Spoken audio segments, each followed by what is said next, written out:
For over half a year now, I've been making a lot of X-Men related videos. Most of the time, these videos are reviews of specific stories, but I've done a few videos focused on some kind of broad topic, like explaining Zorn or the Weapon Plus program, or illustrating how much of the character of Wolverine came into being a couple of decades after his creation, or my best guess at how old the time-traveling Cable really is. Now I'd like to tackle another character's age. I want to ask just how old is the founder of the X-Men, Charles Xavier? In the same way that Cable's silver locks obscure how old he probably is, Charles Xavier's shiny bald dome tends to make people think that he's actually older than what he is. At least that's just my opinion. Also, Patrick Stewart's portrayal of Xavier in the X-Men films has brought Xavier to the attention of many people, both non-comic book fans who just like watching movies, and people who maybe didn't used to read X-Men comics and came to the X-Men from the movies. In this way, I believe that Xavier's age has sort of been set in stone for many people by Patrick Stewart's age, even though Patrick Stewart is quite a bit older than Charles Xavier. Stewart was 60 years old when he first portrayed Xavier on the big screen, and was 74 when he last portrayed him.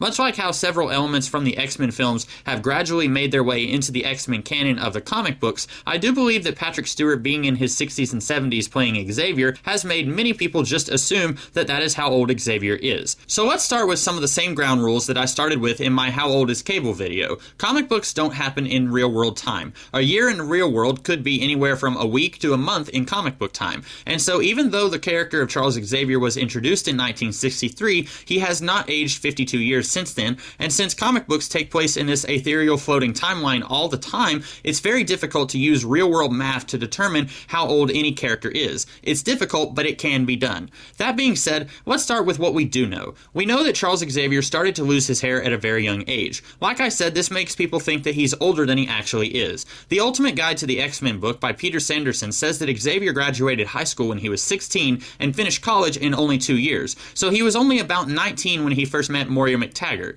This is where things get tricky. We know most of what Xavier did before he founded the school, but we really don't know how long it took him to do all of those things. He may have only known Moira for a month before going to fight in the Korean War, or he might have known her for a year. So while we aren't exactly sure how much time elapsed while all these events took place, we know that Charles met Moira while in grad school. Then he and his stepbrother went to fight in the Korean War. An Excalibur comic from either the late 90s or early 2000s suggested that Xavier fought a couple of tours in the war, which could have taken a couple of years. After this, he traveled to Cairo, where he met and battled the Shadow King. He then went to Israel, where he met the man who would one day become Magneto, as well as Gabrielle Haller, who would one day give birth to Xavier's son. And in Tibet, he fought an alien who crippled him. This is also where he met Tessa, who would one day become one of his agents. After this, he soon met Amelia Vogt, who helped him come out of a state of depression after he was crippled. And after she left him, it wasn't too long before Xavier founded his school, and shortly after that gathered the first group of X-Men. Like I said, there's no real way to tell how long Xavier spent doing any of these things, but there is an event in Xavier's life that is tied to the real world that very much helps us get a clear idea of how old Xavier is. Xavier's father and Juggernaut's father both worked together studying nuclear radiation in a test facility in Alamogordo, New Mexico. Later retcons have revealed that studying radiation was basically just a cover story, and in actuality their work was part of Project Black Womb, which was about experimentation on infants. Or if they weren't directly involved with the project, their work was somehow connected to it, as they were involved with Mr. Sinister in disguise as Nathan Milbury. But despite the true nature of their work,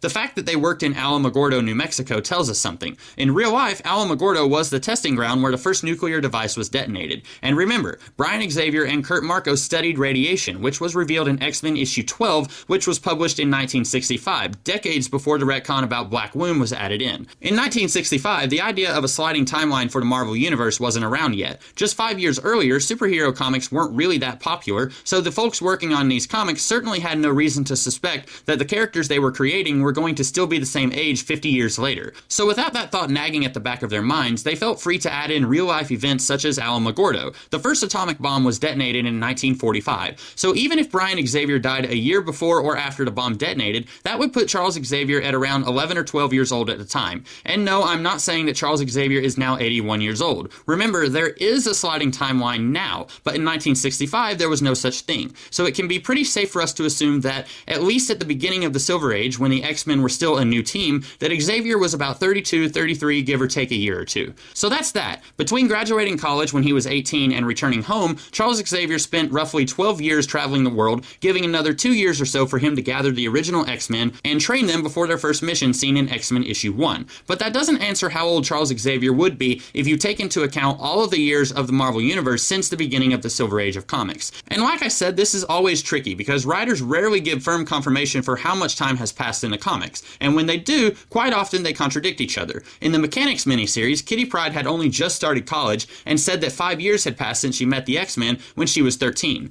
That means that the 22 years of real-world time equaled 5 years of comic book time. If this pattern holds true, then from 1963 to 2015, roughly 13 years have passed. We also have to consider how old Xavier's son David Haller is. When he was first introduced in New Mutants 26, his age was vaguely given as being in his late teens. He could be anywhere from 17 to 19. This issue came out in 1985, so if we go with the pattern established in the Mechanics miniseries, where roughly 1 year of comic book time equals 5 years of real-world time, that would mean that from X-Men issue 1, where Xavier was probably 32, to New Mutants 26, where David was maybe 18, only 5 years had passed. So let's say David was 13 when the beginning of the Silver Age of Marvel Comics began. That is a little iffy on the timeline, as Charles only spent about that much time traveling the world after graduating college, and he didn't even meet Gabrielle at the very beginning of his globe-trotting adventures. But hey, it isn't an exact science, but it's the best science that we have. Even with this small wrinkle in how much time Xavier spent traveling the world, I still think our calculations on his age are about as rock solid as they can be. Xavier was about 32 when he first formed the X-Men, and then 13 years later, he died in the events of Avengers vs. X-Men, placing him at about 45 years old. This is a far cry from the ancient octogenarian that many people picture Xavier as, largely, I imagine, because he's bald, and many people associate that with being old. So that's my answer. Of course, I could have missed something. As much of an X-Men fan as I am, I haven't read every single X-Men comic, and it's very likely that I missed something that could change the math that I arrived at here.